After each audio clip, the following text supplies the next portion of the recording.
ভগবান বিষ্ণুর হাতে থাকা সুদর্শন চক্র প্রাপ্তির কাহিনী সম্পর্কে আপনারা কিছু জানেন? কিভাবে ভগবান বিষ্ণু এই সুদর্শন চক্র পেয়েছিলেন? আমাদের সনাতন ধর্মের বিভিন্ন শাস্ত্রে এই সুদর্শন চক্র প্রাপ্তির অনেক কাহিনী বর্ণিত রয়েছে। আমাদের সনাতন ধর্মের প্রধান ত্রিদেবের মধ্যে একজন হচ্ছেন ভগবান বিষ্ণু, যার কাঁধে রয়েছে সমগ্র সংসার পালনের দায়িত্বভার।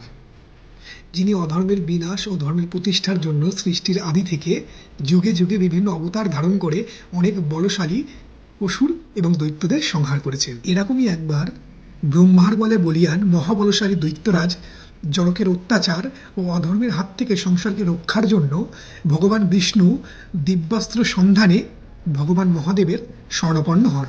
দিব্যাস্ত্র প্রাপ্তির জন্য মহাদেব তখন ভগবান বিষ্ণুকে কার্তিক মাসের শুক্লপক্ষের চতুর্দশী তিথিতে বারাণসী ক্ষেত্রে পার্থিব শিবলিঙ্গ নির্মাণের মাধ্যমে 1000 কমল পুষ্প দ্বারা সেই শিবলিঙ্গের পূজা, অভিষেক এবং অর্চনার বিধান প্রদান করেন।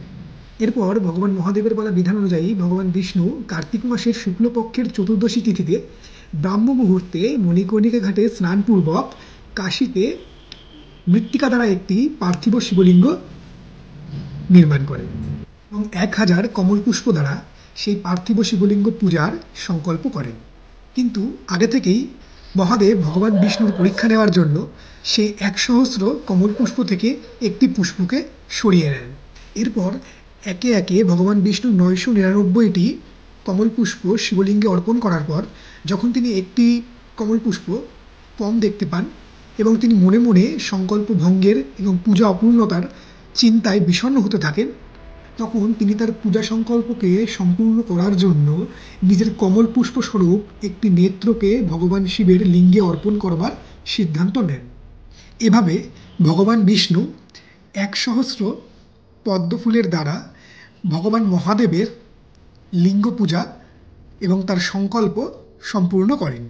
ভগবান বিষ্ণুর এমন ভক্তি, সংকল্প পূরণের জন্য এমন বিরল আত্মত্যাগ দেখে মহাদেব তখন অত্যন্ত প্রসন্ন হন এবং তিনি তৎক্ষণাৎ নারায়ণের সম্মুখে সেই শিবলিঙ্গ থেকে প্রকট হন। তখন মহাদেব ভগবান বিষ্ণুকে ত্রিবিধ বর প্রদান করেন। প্রথম বরে ভগবান শিব শ্রীহরি বিষ্ণুকে শৈব শিরোমণি বা সংসারের সর্বশ্রেষ্ঠ শিবভক্ত রূপে বা শিবভক্ত নামে সম্বোধিত করে বলেন, আজ থেকে তুমি আমার পরমপ্রিয় পাত্র হয়ে উঠবে এবং সংসারের সর্বত্র আমার সমানই তোমার পূজা, মহিমা, খ্যাতি, যশ, সমৃদ্ধির গায়ন হবে এবং তুমি শক্তিতে, ঐশ্বর্যে, সমস্ত কিছুতেই আমার সমান খ্যাতিসম্পন্ন বা ক্ষমতাবান হয়ে উঠবে। এরপর ভগবান মহাদেব দ্বিতীয় বরে ভগবান বিষ্ণুকে বলেন, আজ থেকে যুদ্ধক্ষেত্রে তুমি বা তোমার যে কোনো অবতারই যার পক্ষে থাকবে সেই পক্ষই হবে ধর্মের পক্ষ এবং সেই পক্ষের বিপক্ষে অর্থাৎ তোমার বা তোমার অবতারের বিপক্ষে যেই থাকবে সেখানে যদি সাক্ষাৎ আমিও থাকি তবে আমি স্বেচ্ছায় তোমার বা তোমার অবতারের সম্মুখে নিজের পরাজয় স্বীকার করব। তৃতীয় বরে ভগবান মহাদেব দিব্যাস্ত্র রূপে ভগবান বিষ্ণুকে একটি চক্র প্রদান করেন, যেটি তিনি পূর্বে জল থেকে উৎপন্ন করেছিলেন। সেই অজেয় চক্রটি ভগবান বিষ্ণুকে প্রদান করবার সময় মহাদেব বললেন, আজ থেকে এই চক্র সমগ্র সংসারে সুদর্শন নামে খ্যাত হবে। এই চক্রটি আমার ত্রিশূলের ন্যায় মহাশক্তিশালী এবং সর্বশত্রু সংহারক হবে। একমাত্র তুমি এবং আমি ছাড়া এই চক্র সকলের দ্বারা অজেয় এবং অবদ্ধ থাকবে। এই চক্র একবার প্রয়োগ হলে নিজের লক্ষ্য পূর্ণ করে তবেই এটি স্থির হবে। ভগবান মহাদেব তখন ভগবান শ্রীবিষ্ণুকে বলেন, যদি আজকের দিনে, আজকের এই তিথিতে ভক্তি সহকারে বা শ্রদ্ধাপূর্বক কোনো জীব আমার উপাসনা করে তবে তার সমস্ত কুণ্ঠা, দুঃখ, কষ্ট, রোগ বিনষ্ট হবে এবং আমি তার সমস্ত মনোরথ পূর্ণ করব এবং দেহান্তে ইহ সংসার হতে সে চিরতরে মুক্তি লাভ করবে।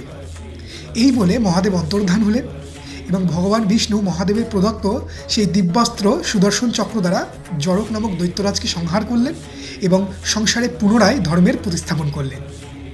তো এইভাবে ভগবান শ্রীবিষ্ণু মহাদেবের উপাসনা দ্বারাই সুদর্শন চক্র লাভ করেছিলেন। এই ছিল আজকের কাহিনী। ভালো লাগলে অবশ্যই লাইক করবেন, শেয়ার করবেন এবং কমেন্ট করে হর হর মহাদেব, জয় শ্রী হরি লিখতে ভুলবেন না। নমঃ শিবায়, শিবম তৎসৎ।